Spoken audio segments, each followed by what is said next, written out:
Hello, everyone. Welcome and happy holidays.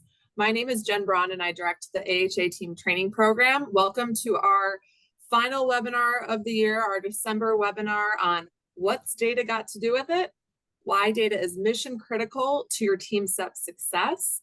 So we have an all-star interprofessional group of presenters here today from 3 organizations from across the country to share how we connect our stories with the data that we're measuring to help drive our individual and organizational why when it comes to TeamSTEPPS. So I'm going to introduce our speakers here in just a moment. But before I do, I'm going to go over a few rules of engagement and announcements. So you can access audio by listening in through your computer speakers or through your phone. So if you're having issues, you should be able to access the toolbar at the bottom of your screen to switch to either phone or audio or computer audio. Please know that we are in a listen-only mode. And so all hyperlinks that you'll see here on upcoming slides are live. So you can click on them and open them in your own browsers. We'll also be chatting those in as well. And then finally, I'll moderate a Q&A session at the end with our speakers if time allows. So if you have any questions, please chat them in throughout as you think of them. And we'll save them for the end. If it's more technical or logistical, we'll answer it in the moment. But again, if it's for our speakers, we will save it for the end. Oopsies. For continuing education credits, we're happy to offer free CEs for our webinars. So in order to claim your CE credit, you have to create a Duke OneLink account. Duke helps provide our CEs, so that's why it's a Duke OneLink account. This is a one-time only setup. And Kara has chatted those instructions in. You can also refer to the email that was sent to you this morning with the attachment. But following the webinar today, we're going to ask that you text TACQEX to the number you see there. We'll share this at the end of the webinar as well. So if you don't get this now, don't worry, we'll share it at the end. So upcoming team training events. We currently have registration open for our virtual TeamSTEPPS Master Training course that kicks off on January 18th. And in our virtual course, we have asynchronous or on-demand education mixed with live virtual 90-minute Zoom sessions over the course of about 8 weeks. We don't have many spots left, so if you're interested in the course, you'll want to register sooner rather than later. But I'm happy to share that registration for our in-person 2-day master training courses will open tomorrow for the first 6 months of 2024.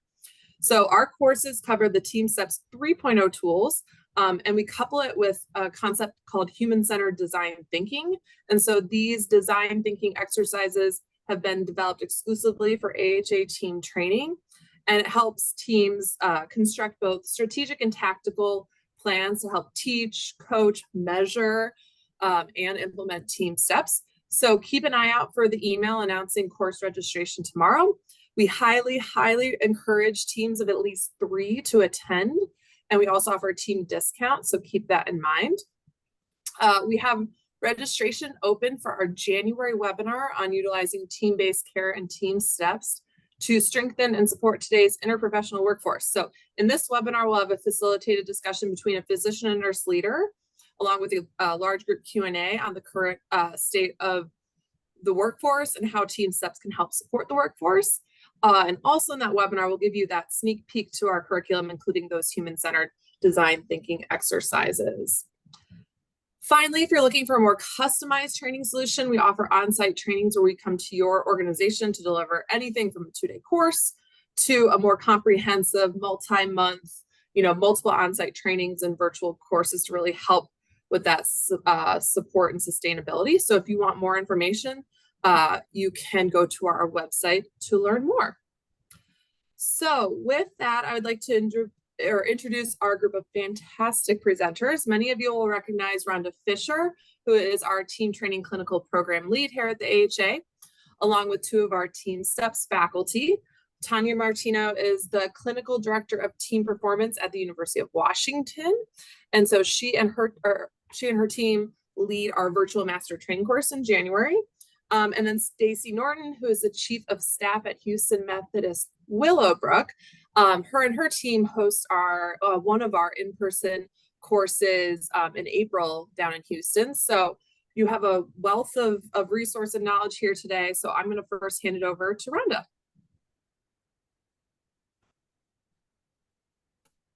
All right. Okay, well, welcome again, everybody. We're super excited that you chose to join us today. It's Data December. I don't think that's a thing, but for me, I'm thinking it's a good time, right? We're surrounded by snow and weather, a bunch of us, or at least we know it's coming. It's a good time to kind of dig in and think about the deeper things of life. And in TeamSTEPPS, that includes data. So we are here to inspire you as to why data is so important to your TeamSTEPPS journey. We believe it's mission critical. And that's because every TeamSTEPPS journey, whether that's personal or organizational, that starts with why. With why. If you don't have a strong why surrounding the work that your teams are being asked to do with TeamSTEPPS, then your journey to culture change is going to be difficult to succeed. If you can get it out of the gate, you won't necessarily be able to sustain it. And so data's job, at least in part, is to help you find and sustain your why, because that's what's going to keep you going for the long haul and keep you successful with your TeamSTEPPS journey. Now, my personal journey with TeamSTEPPS began after my father died of medical error. So I've been a nurse for over 3 decades. And of course, right? Of course, I knew even at the time, I was obviously a lot earlier in my career at that time. But I knew that doctors and nurses, they're not perfect. They're human, just like anybody else, and they make mistakes. But the concept of patient safety, that never got personal until it impacted my family in a very heartbreaking way. So, prompted by my family's story, I went in search of the data on medical error. And what I found there, it stirred my personal why where patient safety is concerned. I looked at the data and I decided to become a TeamSTEPPS master trainer. Why? Because the data impacted me along with my own experience of losing my father to medical error. And then when I combined that with seeing the data across the nation, that made me determined that too late for my family might be just in time for one of yours. And it was the data that drove my personal why. Now, data should also play a super large part in your organization's why. Every organization, folks, every one of you have your pain points. We know this to be true. And so what data does is it deepens our understanding of our challenges and it empowers our collective why. So when you discover the data that you have and you allow it to motivate change and then get super intentional about measuring the impact of those changes, then suddenly the work that you're doing every day, it takes on new meaning. And that's because with the data, you get proof. You get proof up close and personal that this culture change that you're pursuing with TeamSTEPPS, that it's actually making a difference in real time. And that, my friends, is incredibly powerful. So I'm going to turn the story over now to Dr. Stacy Norton, who's going to give you some fantastic examples of why this is true. Thank you, Rhonda. So I am going to give you an example of why data is so important and give you a real-time example from this year of how the data and a TeamSTEPPS tool helped us create a change and also helps us sustain our TeamSTEPPS journey. So if you don't have the data, you don't know where you're at right now, where you're going, or when you get there, right? So data is mission critical. So we're going to kind of go over a little bit of background, and I'm sure most people on this call understand our dire straits in this country with how we're doing as far as maternal and neonatal mortality and morbidity. This data creates our sense of urgency, right? Because if you see this graph, the US leads industrialized nations in a way we don't want to be leading, right? We are leading in the number of deaths. We lead with almost 24 deaths per 100,000 live births, and we are way ahead of all the other industrialized nations. In fact, 3 times ahead of the people that are right below us in France and Canada. So this creates a sense of urgency. This is our data that creates our sense of urgency. Next slide. We can say the same about our neonatal mortality, right? Here again, we lead the industrialized nations in something we don't want to be leading in the United States, neonatal mortality. And in fact, this year in November, we got data that our infant mortality rose 3% over the last year. And this is the first time this has risen in 20 years. So we are continuing to have worse outcomes. Why is this? There's multiple reasons for this. And we're going to talk about how TeamSTEPPS can help impact a change. So we have our data that shows why it's important. It's calling us to action, but we also have data, next slide, that's going to show us inspiration of how we can change. So here we have some information from California, right? California established in 2006 a multi-stakeholder organization committed to actually improving their maternal and neonatal infant mortality and morbidity by improving collaboration, working on ways to erase disparities, and working together with best practices. So you can see over time, the blue line is California, and they established this in 2006 and start working on it, and their line is going down. Their maternal mortality rate is going down, where the rest of the country is the red line, and they're unfortunately going up.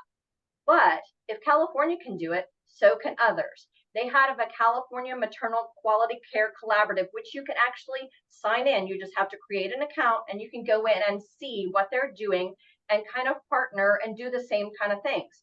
So in 2016, 10 years later, Texas is seeing the same problems and thinking, well, we should do something as well.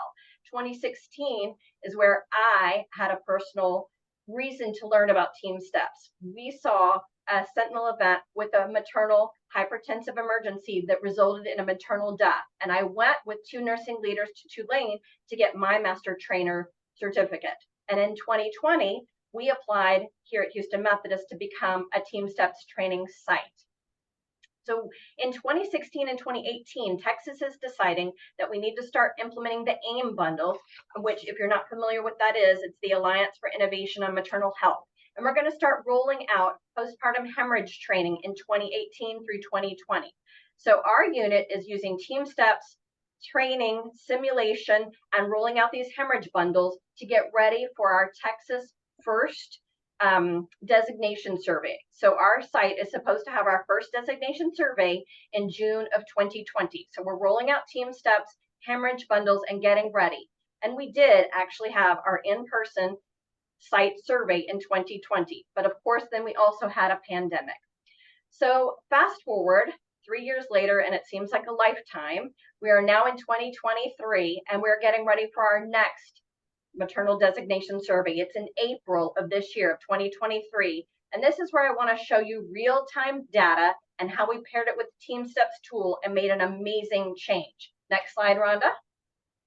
So we're tracking now because our next bundle is hypertension, and we're using our maternal early warning signs, and we are tracking our data, and we are seeing that we are not doing so well at getting the provider to the bedside in a hypertensive emergency within 30 minutes. We're doing a little better with our medical treatment within 60 minutes, but still not where we want to be. So in April, one of our nursing leaders came up to me and said, hey, actually she called me and said, what TeamSTEPPS tool can we use to help improve our providers at the bedside and our treatment within 60 minutes? And I was like, well, this is a maternal early warning sign. Clearly the best tool to use with that is SBAR. We've had a lot of staff change since the pandemic and since our initial training. So we decided to make an all-out, all hands on deck super educational, focused on the night shift, starting with the nursing staff in April. We retrained everybody on what TeamSTEPPS was and what SBAR was. Then we also went to our private physicians and our OB hospitalists and reviewed with everybody what SBAR is. The situation is your patient has this hypertensive emergency. The background is this. My assessment is I need a provider at the bedside within 30 minutes, and we need medication. The algorithm started within 60. And private physician, if you are in your office and can't come, or you're in the OR doing a hysterectomy and you can't come, I now need to call the hospitalist. So now we need to practice the SBAR with giving it to the OB hospitalist. So we ran simulations in May. So we did all out retraining everybody, practicing on SBAR in April. And then in May, we went live. We called it Cinco de Mayo or Cinco de Muse. And we went with our simulations. And you can see the amazing transformation we had from our April scores of our provider at the bedside in 30 minutes at 32%, and jump up in May, it's now 95%. And we've sustained it at the 90th percentile. And our medical treatments, we're getting there, but you can see significantly after April and May, after our SBAR training and our simulations, we're well above the 90%, and we are approaching our goal of the 100% medications within 60 minutes. So this is how our data showed us in real time where we weren't doing so well, and we had an opportunity. We partnered our TeamSTEPPS training and refocused on this. And I can't tell you the impact this made, not only with our staff by saying, wow, look what we did and look what we're doing for our moms, but when we had our survey in August, the surveyors asked, what in the world did you do? And we all had to tell them we did TeamSTEPPS. And by the time it was my turn for the surveyors to speak to me as chief of staff, they said, you've got to be so proud. Everybody in your hospital knows this. And they asked us, do you know what TeamSTEPPS was? And they thought, well, this has got to be a trick question. But no, everybody knows this. So I just wanted to share this real-time data, if you know where you are and where you need to be, and how you can partner the TeamSTEPPS tool to get you there. Ron. All right. Thank you, Stacy. That was amazing. So now we want to start focusing on the measurement of team training itself. So some of you might already be aware and familiar with this Kirkpatrick model of measurement that you see on the slide here. So it's the training evaluation model that's frequently been referenced as the model for evaluation of formal team-based interventions. So within this measurement model, Kirkpatrick examines 4 different outcomes of training. So with level 1, you're focusing on reactions. So a measurement example for level 1 are those surveys and those course evaluations we all tend to use at the end of our training. And we ask questions like, did you like the course? Did you find it useful? And so on. So level 1 looks at reactions. Did you or your team like what was offered? Now, level 2, as you see here, looks at the learning. Did you learn anything from the training? Or do you have any planned changes that you're going to make due to this training? So here, resources such as learning benchmarks, the teach backs that we often do, or polls or questions at the end of your modules or your sessions, they really do help with assessing the learning and the understanding of new content from your session. Now, level 3 looks at the behavior or the performance. So to what degree did participants actually apply what they learned during a training when they were back on the job? Did they change their behaviors? Are they acting differently? So examples of performance indicators are measures such as hand hygiene, right? You can observe that. The teamwork perceptions questionnaire, or our beloved TPQ, as we all know, that can be used here because with TeamSTEPPS training, you want to look at the performance changes in your team. And for those of you who are already gathering HRQ survey on patient safety culture, you can use that to see any changes in your responses as well.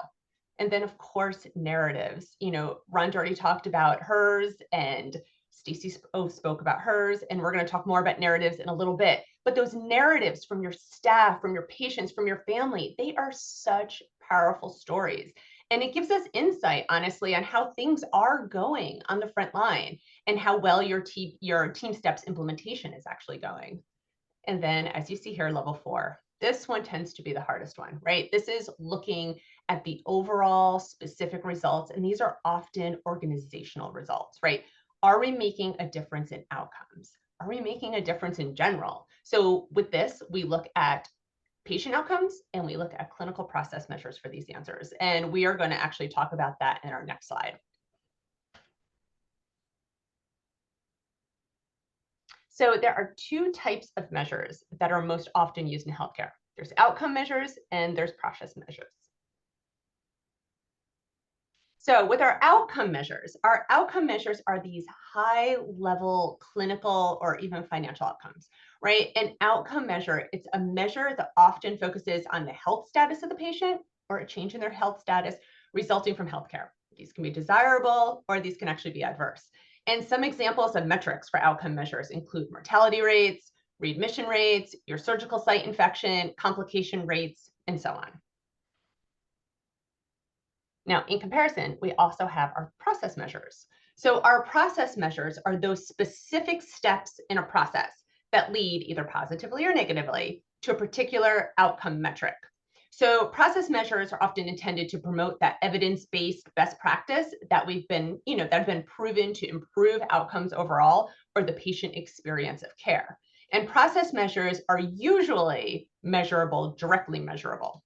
So some examples include length of patient wait time, time to intubation, medication administration delays.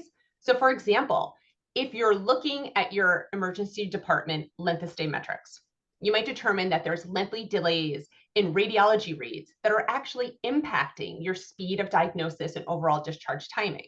So by doing that, you've identified a concrete opportunity for process improvement.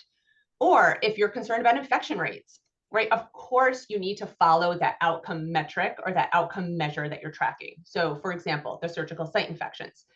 But in addition to that, you can also be tracking those process measures, right? The step-by-step process measures of something like hand hygiene compliance, for example. So the process improvement opportunity, along with our TeamSTEPPS tools and strategies, it will lead to improved outcomes, but you really need that dual focus to keep the motivation behind the measurement. All right, next slide, please. So when thinking about where do I get this data, we really want to point out that there is often no need to fully reinvent the wheel. So there is a real possibility that you do not have to design any new metrics to measure. Most healthcare facilities already routinely collect many of these data and safety measures that can be used to measure your organizational results. So if you're fortunate enough to have a quality improvement department or a patient safety department, right, these are fabulous resources. They are already tracking complication rates, med errors, looking at length of patient wait, and so on. They are tracking so many metrics, even more than you're possibly thinking of. So when you're thinking about the data that you want to grab, you want to start thinking about, number one, first question to really think about is, what is it that you're already measuring, right? For example, we have decision to incision, we have infection rates, you have provider notification times. And then after that, after looking at what metrics that you potentially already have, you can start thinking about what TeamSTEPPS tool you really want to focus on that could be captured or affected in that metrics. So for example, the use of a brief or a huddle, right? Did that get your OR started more efficiently in the morning? Did your cases start on time? The use of SBAR, right? I mean, Stacey gave a beautiful example of the impact of the SBAR. Were there less handoff issues noted during rapid responses when this tool was used, right? It all depends on what your metric is and what you want to measure.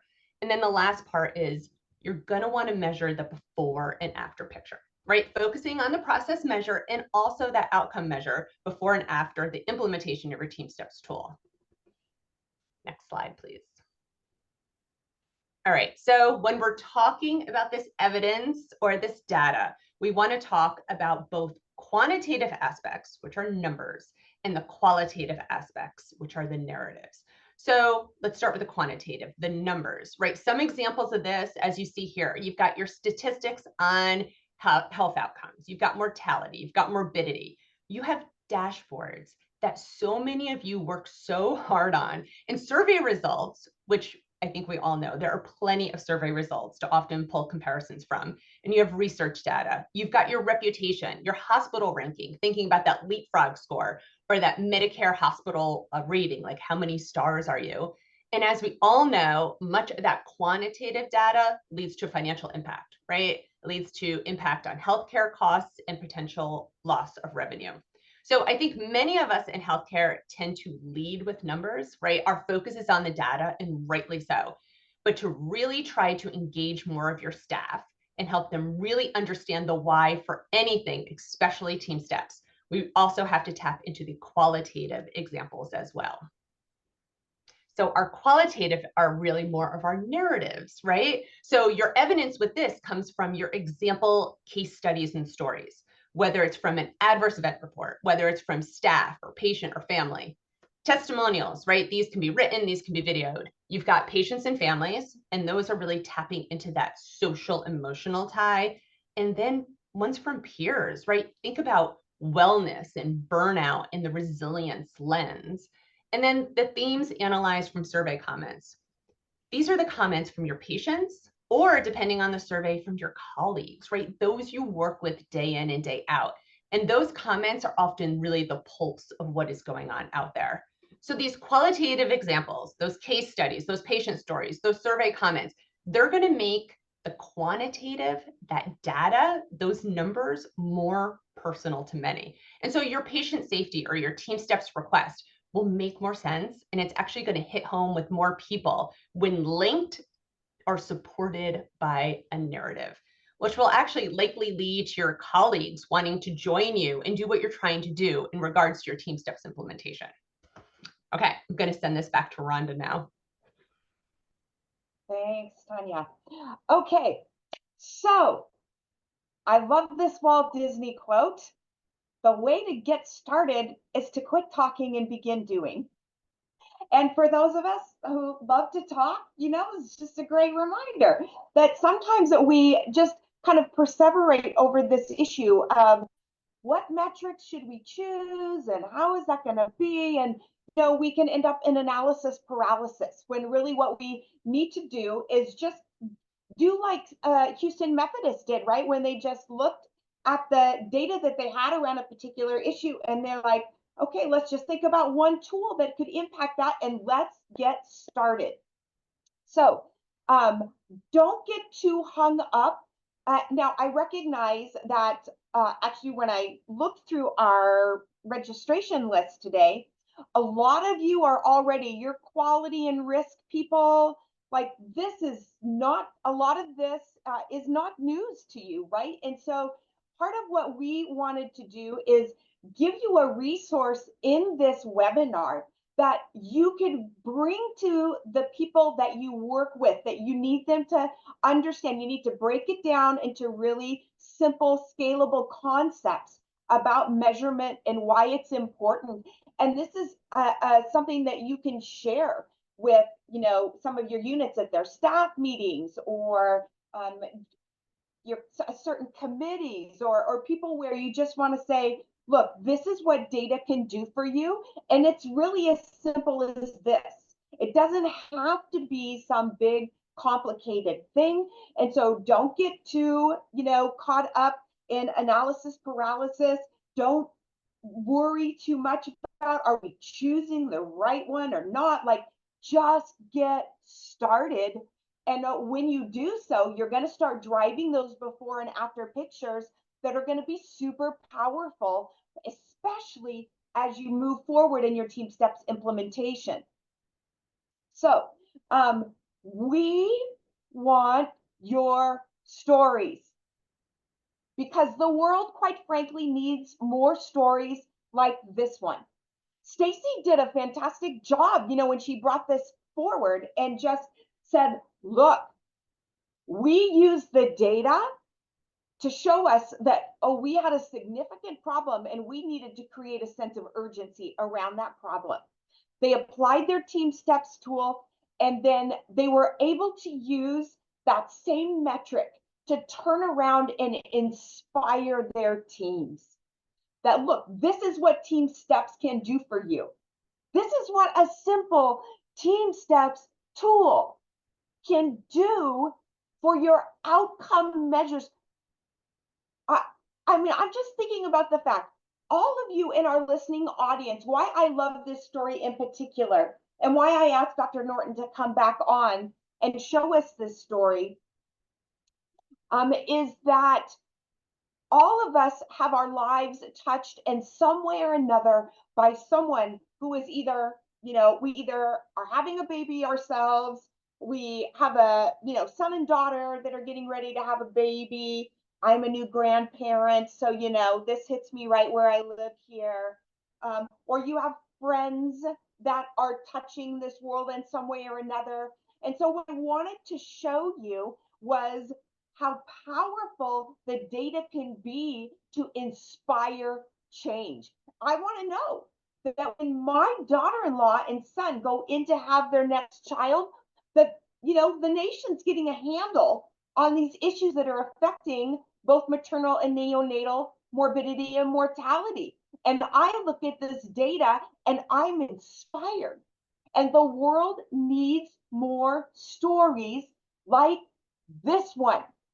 They need to know that TeamSTEPPS makes a difference in very practical, hands-on, scalable ways that are making a difference in our personal lives as well as yours. So my question to you is, what's your data story? That's right. I want your stories. I want you to prepare to inform your own organizations, to inform the national stage that is TeamSTEPPS. I want you to prepare to inform them, to engage them, and to inspire them with how TeamSTEPPS has made a difference for you and your organization. So how can you get started with that, right? The way to get started is to quit talking and begin doing.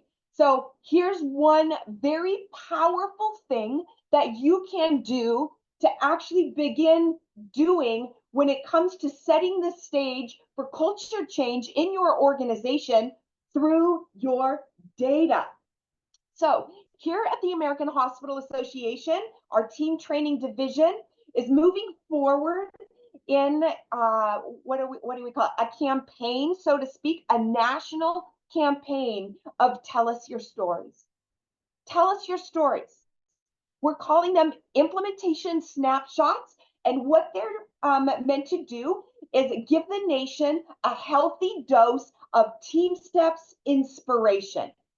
Now, this can look like, sure, do we want to know your implementation stories? Like if you implemented TeamSTEPPS on a particular unit, for example, Tanya's got a great story at UW that looks like we might have time. She might be able to just describe that in very basic ways. If not, I can help you. I've just been through their implementation snapshot. But it can look like a unit. It can look like an organization, but you've got implementation stories where you went, this is where we were, and this is where we're at now. And I did see one question come into the chat earlier about, do you recommend pre and post training knowledge surveys? Of course, right? Because that's one of the things that empowers your implementation story. When you go, this is what we captured, not only, so the TTPQ, that TeamSTEPPS Teamworks Perception Questionnaire, what that looks at is specifically like, how do your teams feel the teamwork climate is on your units or in your organization, right? What do they think about how their teams are communicating? Do they feel like they have good mutual support? That their teams, when they come to work each and every day, they know that their teammates have their back. So that is just one example how we send that teamwork attitudes perception questionnaire out before training.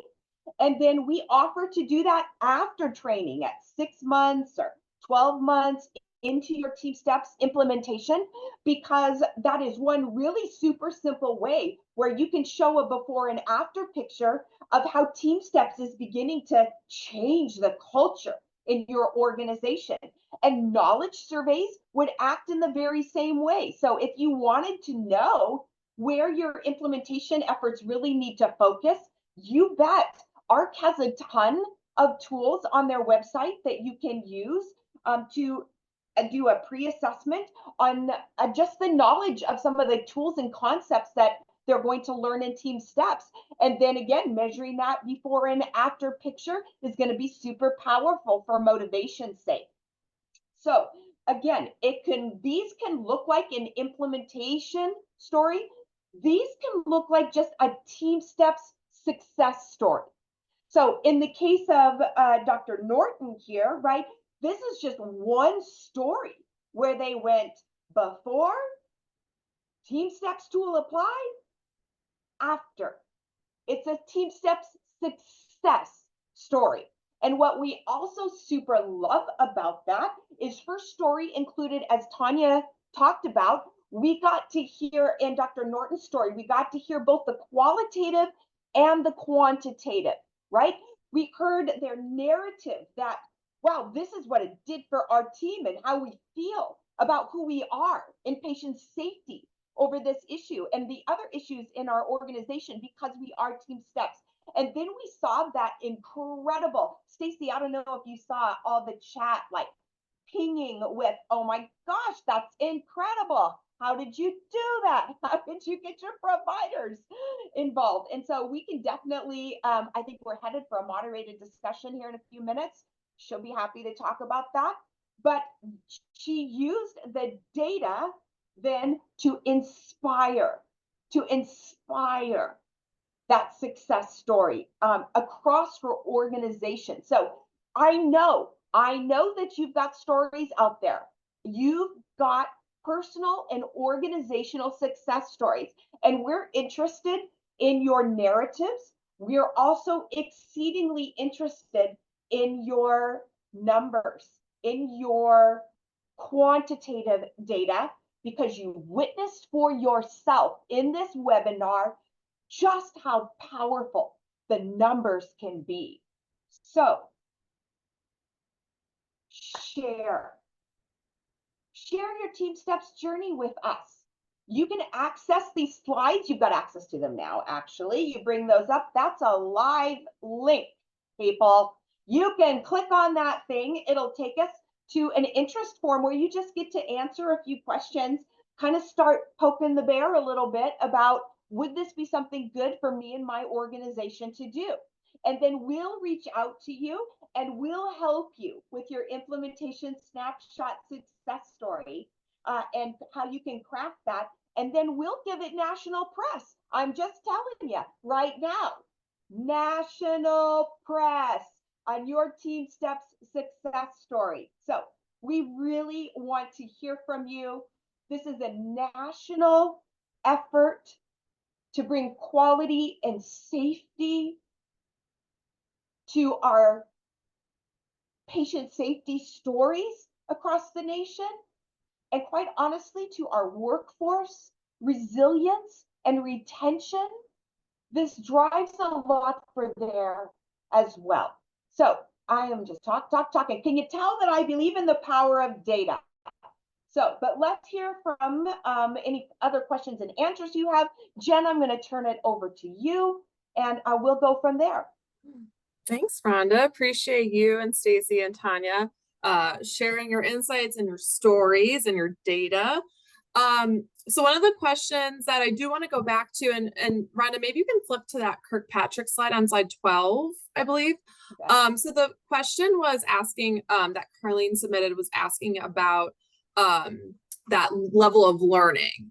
And so I'll give my maybe 2 cents on pre and post for measures related to making sure that our teams learned the tools and concepts. So there's a TeamSTEPPS, there's a few like benchmark tools out there to test, if you will, on TeamSTEPPS knowledge.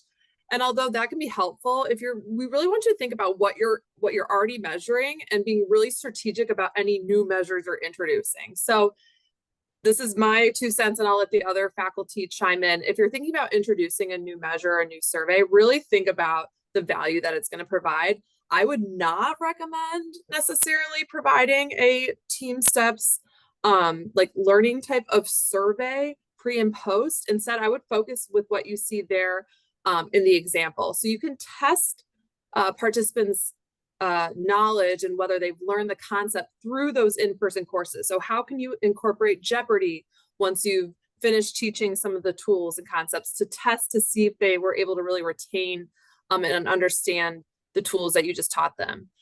Teach back, so having them come up with a skit or a scenario on the tool itself, or a couple of tools, to again kind of test to see if they were able to understand that concept. I just wanted to start off with that and see if others had any input there. And I just want to also jump in on that. I agree with Jen. And for any of you out there who have a simulation center, any access to sim, anyone to help you with sim, that's what sim is for. It's a beautiful use of it. So a lot of times with our training, I've been doing a lot of training with our OB groups lately. And we will start a training and do a sim early on. And it's amazing to watch how the sim is run. And then we do our didactic. And at the end, we do the sim again. And once it's at that time, right? It's at that time teaching, and they start incorporating the tools. And that's how you can really start seeing it click for them. And they're using it just in time. And they're doing it together. And they have faculty there to like shoot concerns or questions too. So the simulation does not have to be complicated. It can you don't need mannequins for any of this. You have people, you have each other, right? You can play make-believe, suspend disbelief, whatever you need to do. But sim does not need to be complicated, but it's a great use for something like this with the teach backs, because it really starts ingraining it into like their day-to-day, what they do at the bedside already. Yeah, I think that. Oh, go ahead, Stacy. I echo that. We do our sims also, and we do medical management and didactics with that, but we always practice our teamwork and communication skills too. So when we debrief, we look at the medical management and how was the call out, check back, how was the SBAR, how was mutual support, how was all of those things. So we pair absolutely when we do our sims, didactic and medical management, but always communication tools and teamwork as well. Yeah, I think the name of the game is doing an inventory of what you're currently collecting from a unit, from a service line level, from a hospital level. So it's really thinking about how can you strategically partner with the people who have that knowledge or that access if you are not sure where to start, and doing that inventory, and then assessing if there's anything new that needs to be collected, because you're already measuring so much. You don't need to add on more unless you can make a really good case for it, right? So kind of and that's something we definitely work on, and we have teams work on this kind of inventory and this identification of what's being currently measured and what needs to be measured in our master training courses. So I'm wondering, Stacy or Tanya, if you want to maybe tease or provide a little bit of an overview. I know I did a little bit of how we coach our teams, or Rhonda too, in our master training courses, and how this is a big component of our day 2 of our master training course.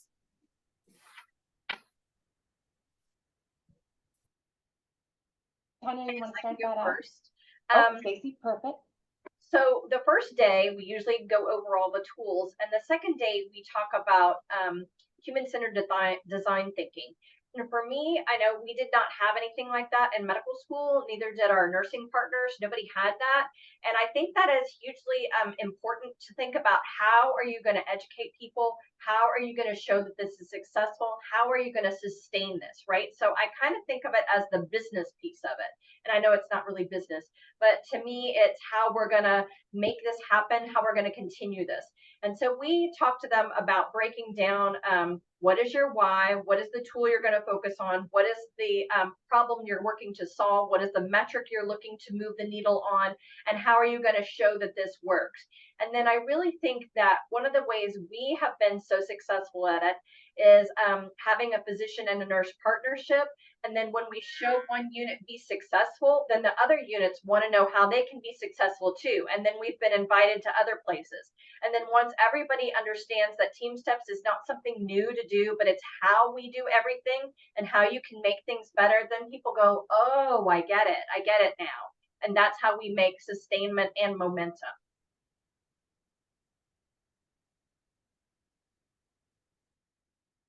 JC's answer was beautiful. I really do not have much to add to that. I will say that I 100% agree on the importance of establishing that why, because time and time again, we're asked to do things, changes, modifications, and we don't know the why. And it's so much harder to get people to come along with you and join you on this journey if they really don't know the why. So I would say upfront, spend a lot of time thinking about your why, make it solid, create your elevator pitch, right? Think about, why are you changing? What are you trying to change? What do you want your goal to be? What's your outcome of this?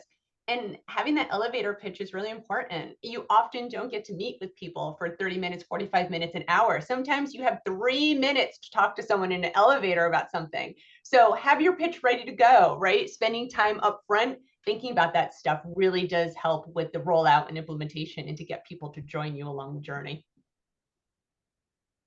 Thanks for both of those responses. And Joe, I saw your chat, the difference between the TeamSTEPPS Teamwork Perceptions Questionnaire, so lots of acronyms, the TPQ, and then the TeamSTEPPS Teamwork Attitudes Questionnaire, which is the TTAC, sometimes referred to as. But essentially the difference is perceptions measure not just my perceptions, but what are the perceptions of teamwork and communication in my current environment.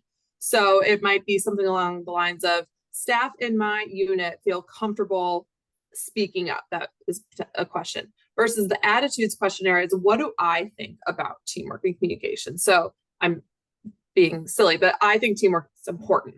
Well, that's kind of a given. So it's a good way to weed people out, maybe. But I think we all agree that the perceptions questionnaire is a much stronger tool if you are trying to decide between the two. So I wanted to, I have some questions here. I'm trying to think what direction to go. So kind of along what you just said, Tanya, and this came up throughout, is what are strategies, you've observed or experienced when it comes to articulating the data to others? Because someone chatted in, how do you get providers to believe in the data? This is something that we spend a lot of time doing, defending the data. So anyone care to comment on that? I'll go definitely first. We want you doing that, Stacy, but I'm thinking to myself, how can you argue with the data? But Stacy, take it away. So I think that I did have quite a few naysayers. They were like, well, how is that going to help? And how is that going to work? And how are communication skills going to work? But once you show people the skills, they show you how it's going to be helpful. You can show them the data, but then you explain how it's going to make their life easier, right? After you've been through the sim and you do a postpartum hemorrhage or you do a shoulder dystocia and you use the communication skills and it goes so much better, the next time in real life, people go, aha, now I get it, right? And so they have to kind of see it for themselves, that you can show them the data dashboard, but they have to see it work in real life. And then when they do, then they become believers. And then all of a sudden they're recommending you go to other units to help them as well. So I think once they see it in action and they see it for themselves, that's when you get buy-in. And to be perfectly transparent, in 2016, I was not a leader in my department. I was a regular OB hospitalist. But then after I started doing work on this, I got elected department chair. And after using it successfully during the pandemic, then I got elected chief of staff. So then I have this platform where I can show people and say, this is how it works. And it works everywhere. It doesn't just work in women's services. It works everywhere. And you get enough people that go, oh my gosh, she's right. That's when you build the momentum.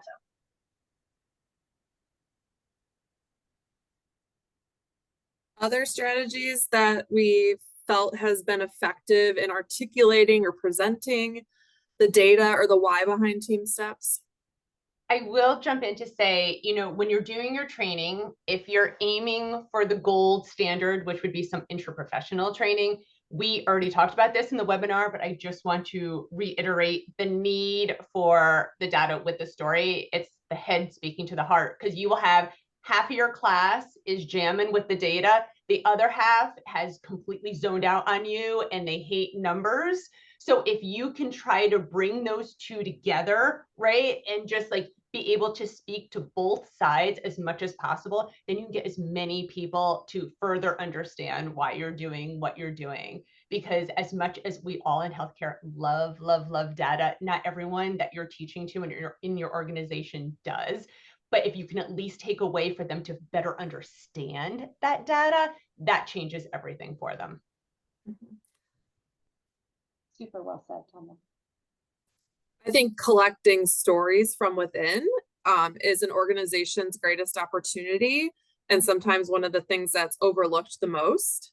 What stories can you share that relates to your organizational why? But then on the flip side, after you've implemented TeamSTEPPS, how are you developing a process to collect the stories and the small wins?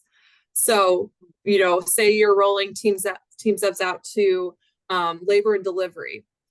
You might not see the needle move on certain patient outcomes or some measures. So how in the meantime can you continue building momentum and say, no, we are seeing an impact? Because the other day, Dr. Norton used cuss and was able to, raise her concern, and we had a near miss that was prevented. So how can you develop a process to get those stories up to leadership and be able to get that disseminated? It's almost like you need to have a communications plan, really, and be able to collect that. So that's a strategy that we always try to emphasize when we're working, especially one-on-one with hospitals on TeamSTEPPS.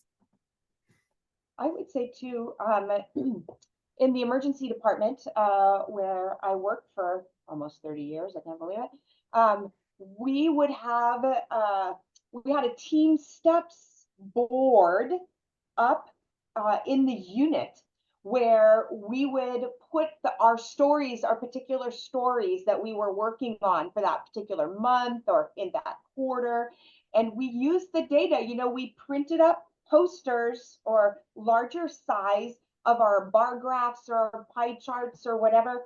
And we would show kind of that progressive data change over time. And that was really powerful to articulate the data in a visual way, because again, we all know people, some people need to hear the stories, some people need to see the pie chart, whatever it may be. So that was just a great way to get the visual up for our department so that we could see where we were at, where we needed to go, or where we had reason to celebrate. And then we were intentional in our meetings as well to have those moments of telling our TeamSTEPPS success stories among ourselves, just to, again, keep people encouraged and recognizing that the efforts that they were making really were making a difference, not just to the metric, but also to our morale as staff. It really does a lot when you see that, what I'm doing actually is really making a difference, and that boosts our morale and makes us want to come back to work every day. Like, we can do this. That's a great point, and something I think we should end on. That was a great positive way to end things. Ron, if you wouldn't mind flipping to the last slide that has final reminders as we wrap up our time here together. Okay. So just keep in mind that once we close this webinar, there's going to be an evaluation that will pop up in your browser. We really appreciate your feedback. So if you could take a moment and do that. And then as promised, on the screen, you can see the continuing education credit. So you can text the TAC QEX to the number you see there within 24 hours to claim your CE credit. Kara has also chatted that in. And so if you have any questions, please do not hesitate to reach out to us at teamtraining@aha.org. You can expect to receive a follow-up. This webinar is being recorded, so we will alert you once the recording is available in case you wish to go back and rewatch or share with others along with the slides. So expect to receive that email from us this week. But with that, I would really like to thank Rhonda, Stacy, and Tanya for leading today's webinar. We really appreciate your expertise and being faculty for AHA team training and all the courses we have upcoming for 2024. So excited to end the year on this note. And so I just want to say happy holidays, everyone, and thank you for joining us today.